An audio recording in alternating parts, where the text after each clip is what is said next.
সাংবাদিক নির্মাল্য মুখোপাধ্যায় রয়েছেন। নির্মাল্য বাবু, আপনি শুনলেন আজকে মুখ্যমন্ত্রী ঠিক কী বলেছেন।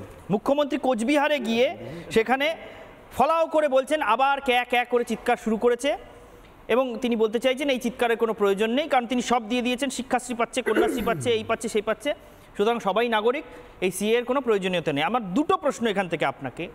এক, এই শিক্ষাশ্রী, কন্যাশ্রী, অমুক তমুক যেগুলোর উল্লেখ তিনি করছেন সেইগুলো থাকা মানেই বা সেইগুলো পাওয়া মানেই কি তিনি নাগরিক বৈধ? আর দুই হচ্ছে, মুখ্যমন্ত্রী হঠাৎ কেন একটু উল্টো সুরে বলছেন? এর আগে তো চ্যালেঞ্জ নিয়ে বলছিলেন সিএ লাগু হতে দেবেন না, এখন বলছেন ওটা লাগু হলেও কিছু যায় আসে না। আমার ধারণা আপনি একটা বেসিক জায়গা ভুল করছেন। মুখ্যমন্ত্রী কোনো আইনের ধার ধারেন না, কোনো কিছু আইন উনি মেনেই চলেন না।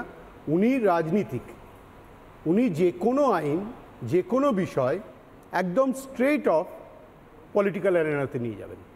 সুতরাং ওর একটা লড়াই বাতিক আছে, আন্দোলন লড়াই। সুতরাং কেন্দ্র যা কিছুই করুক না কেন সবসময় উনি একটা ওই লড়াইয়ের মধ্যে চলে যাবেন। তাতে উনি শুধু দেখেন কতটা মাইলেজ পাওয়া যাবে। উনি যে আইনের ধার ধারেন না তার বড় প্রমাণ হচ্ছে সিঙ্গুরের যে জমিটা নেওয়াটাই বেআইনি ছিল সেটা উনি বুঝতে পারেননি। লড়াইটা কিন্তু করেছিলেন এবং জিতে এসেছিলেন। কখন বোঝা গেল? যখন সুপ্রিম কোর্ট অর্ডারটা দিল কেদারনাথ যাদবের একটা কেসে। তার আগে উনি সিঙ্গুর ডেভেলপমেন্ট বিল এনেছিলেন, সে বিল বাতিল হয়ে গেল বিভিন্ন কারণে। সুতরাং উনি কখনো আইনের মধ্যে ঝোঁকেন না, এই ধারণাটা আপনাদের ভুল। মমতা বন্দ্যোপাধ্যায়ের সাকসেস বলুন, ফেলিওর বলুন, যাই কিছু, উনি সব কিছু একটা পলিটিক্যাল অ্যারেনাতে নিয়ে যান।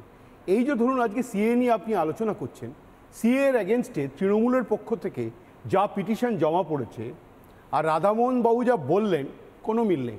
এক্স্যাক্টলি আমি এটাই বলছিলাম, কোনো মিল নেই। হয় উনি পিটিশনগুলো ভালো করে পড়েননি, কিংবা পড়লেও হয়তো ভুলে গেছে। তার কারণ ওই পিটিশনে যা বলা আছে তার সঙ্গে উনি আজকে যে কথাটা বলছেন কোনো মিল নেই। এবং সেখানে খুব অবাক কাণ্ড, সেখানে বেসিক্যালি পাঁচটা section of the constitution article, সেই কনস্টিটিউশন বেসিক প্রিন্সিপালটা সেকুলারিজমকে ভায়োলেট করছে এই বলে বলা আছে। ঠিক আছে, সেখানে কোনো ইলিগ্যালিটির ব্যাপারই নেই। কারণ যারা এটা তৈরি করছে তারাও আইন যতটা জানেন উনিও জানেন। কনস্টিটিউশনের যারা পার্লামেন্টে আছেন তারা তো বোকা নন। এবার প্রশ্নটা হচ্ছে মমতা বন্দ্যোপাধ্যায় এটাকে কতটা মাইলেজ নেবেন। সেই জন্য মমতা বন্দ্যোপাধ্যায় খুব ভালো মতো জানেন যে সামনে ইলেকশন এগিয়ে আসছে। এটা বিজেপির কাছে যদি পলিটিক্যাল এজেন্ডা হয়, আমার কাছেই হবে না কেন।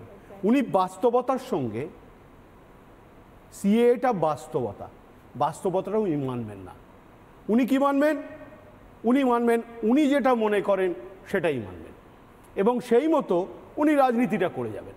তাতে আপনারা যতবার বলার চেষ্টা করুন কোনো লাভ হবে না। উনি একেবারে ওনার নিজের জায়গায় স্টিক করে থাকবেন।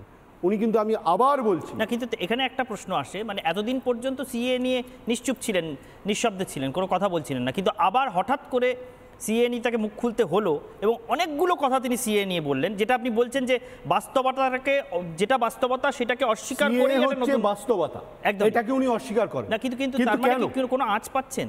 নিশ্চয়ই উনি আঁচ পাচ্ছেন যে এই সিএ ওনাকে পলিটিক্যাল মাইলেজটা হয়তো কমিয়ে দিতে পারে। না আঁচটা আমি জিজ্ঞেস করতে চাইছি, জানতে চাইছি বা বুঝতে চাইছি এটা, যে উনি কি আঁচ পাচ্ছেন যে উনি আর সিএ আটকাতে পারবেন না? না, সেটা তো উনি খুব ভালো করে জানেন। আমি ওই জন্যই তো আপনাকে প্রথমেই বললাম যে ওর স্বভাবটাই হচ্ছে লড়াই বাতিক। যেটা উনি আটকাতে পারবেন না এটাও যদি জানেন, সেটার জন্যও লড়াই করবেন। যেটা উনি আটকাতে পারবেন সেটার জন্য উনি লড়াই করবেন না। বেশ।